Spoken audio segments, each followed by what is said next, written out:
So ladies and gentlemen, that was the Mynarski Memorial Lancaster, PA 474 from the Battle of Britain Memorial flight. Please put your hands together extremely big time for all of the guys from Canada who have worked so hard to make this happen, and to the guys from the BBMF as well.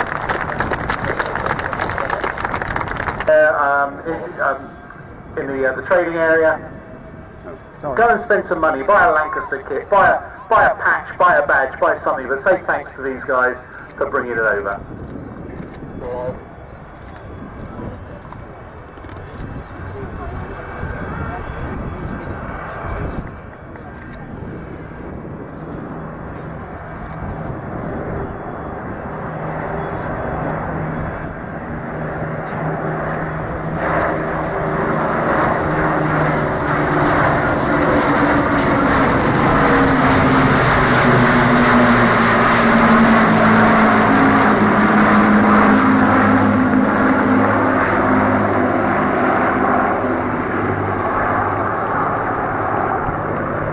Sights and sounds of days gone by.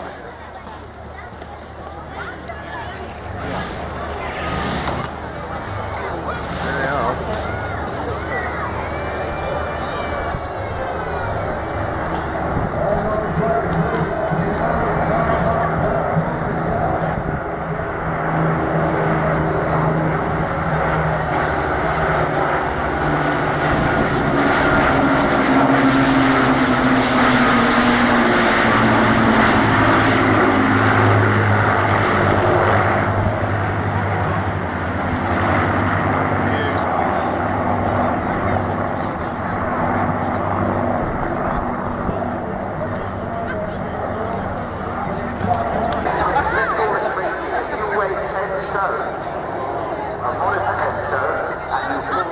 And 2 Lancasters, 3 aeroplanes designed by the amazing Roy Chadwick, and she flew over the site of the soon-to-be-with-us bomber memorial just outside Lincoln, and it was an extremely emotional day.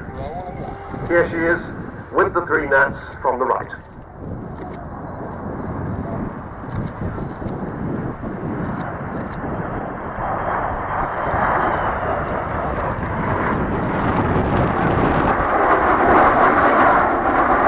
Vulcan held the line, saying by its presence to any aggressor, don't even try it.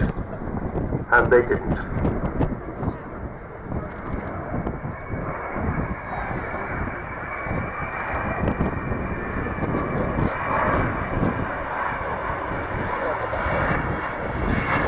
Bomb bay doors opening. There you see the capacious bomb bay.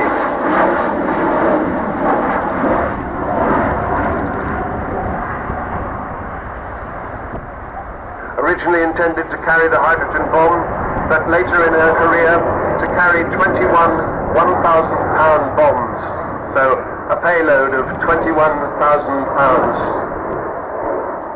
And it was that payload that right at the end of her operational career in 1982, Vulcan 607 took from Ascension Island all the way down to the Falkland Islands and bombed the runway at Port Stanley when it was occupied by the Argentines.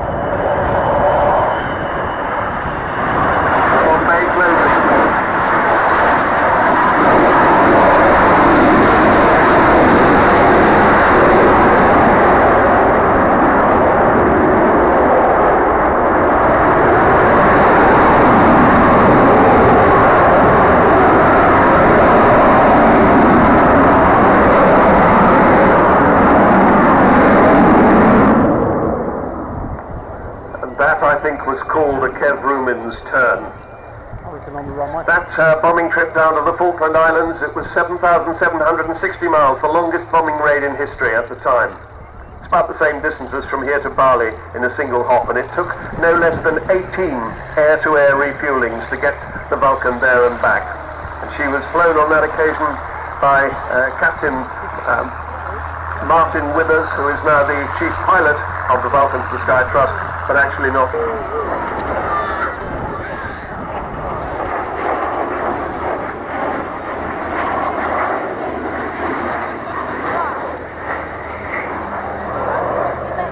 Vulcan represented Facebook volunteers to ask them what was their favourite in the show.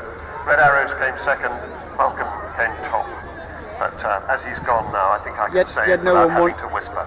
So here she comes towards us, flown today for us by... The captain is Phil O'Dell, and Kev Rumin is sitting in the right-hand seat.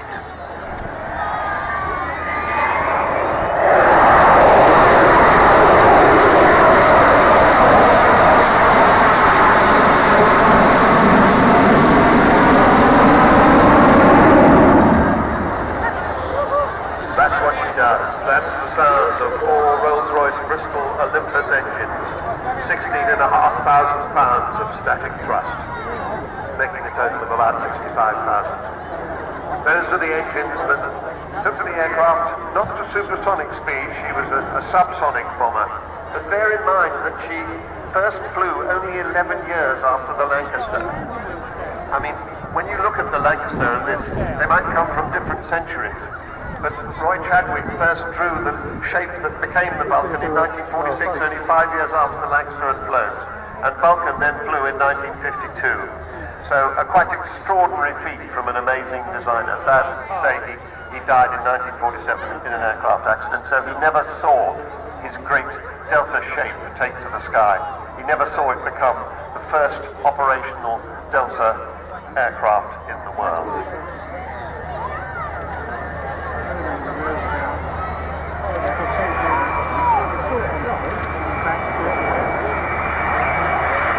So the wheels down now, all 18 wheels, as she flies past.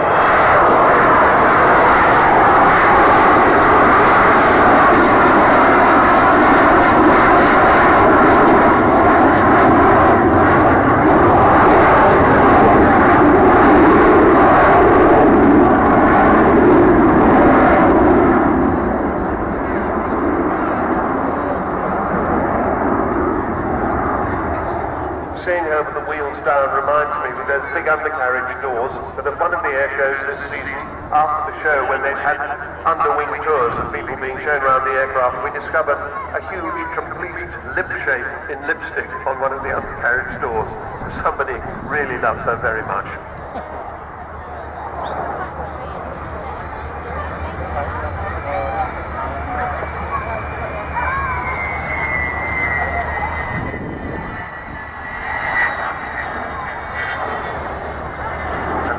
Bombay opening. You can see that huge Bombay underneath the aircraft. That's what a bomber is all about. That was originally designed to carry the hydrogen bomb when Britain was involved in the mutually assured destruction of the Cold War.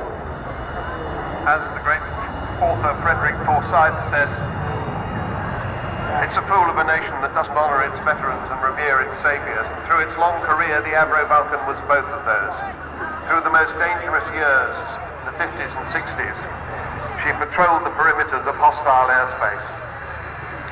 She held the line, saying by her presence to any aggressor, don't even try it, and they didn't. And we are all here to tell the tale. The Cold War did not develop into that planet-destroying global war.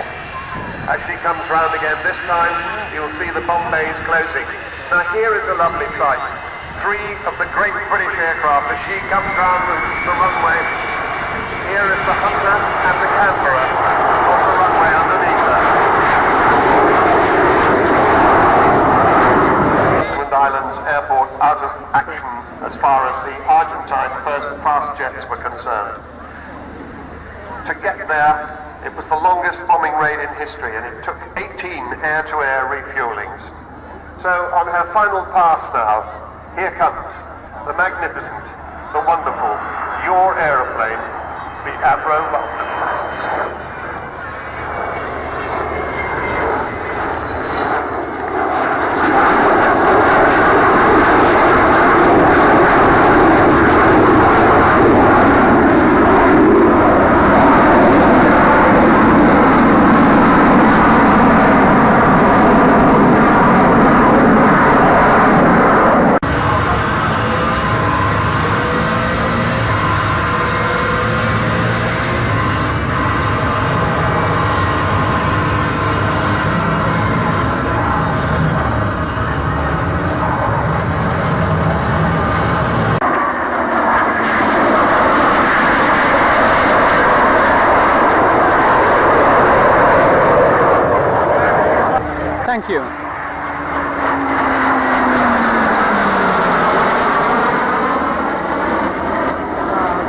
amazing.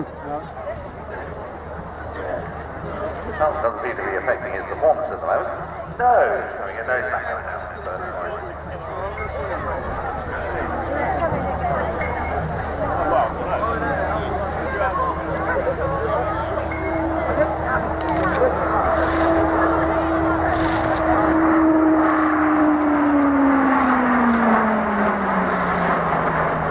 But what's very visible there is the platform of both aircraft. You see the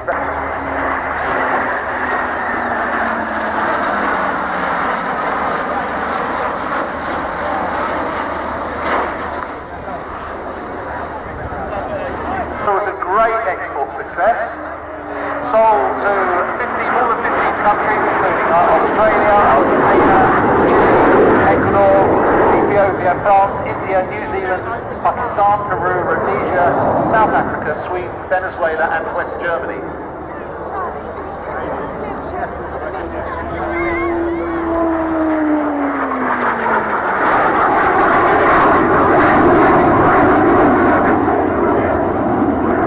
Fighter aircraft.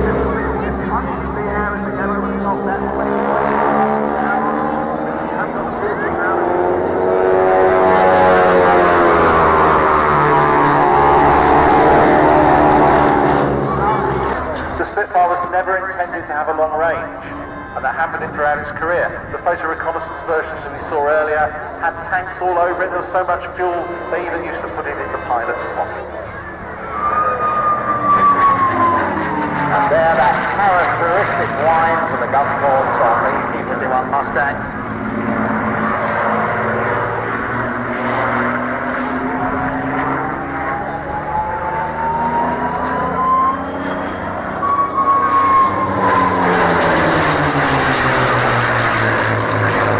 Ought to be whistling today, very much so. Of course, both aircraft are powered by the Merlin. Both aircraft have the later two-stage supercharged Merlin 60 series. Packard American-built Merlin in the Mustang and the Rolls-Royce version in the Spitfire.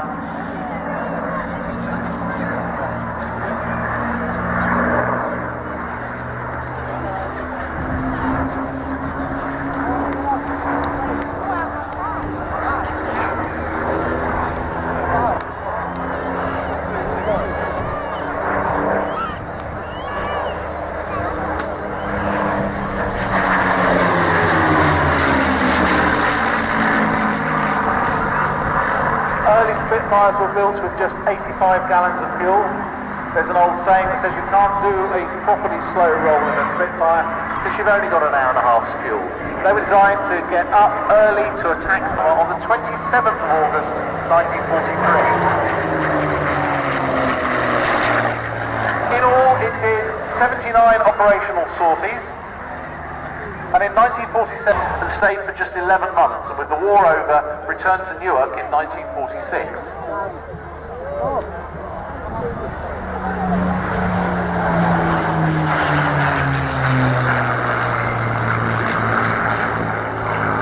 Brothers were building aeroplanes up on Lee Marshes.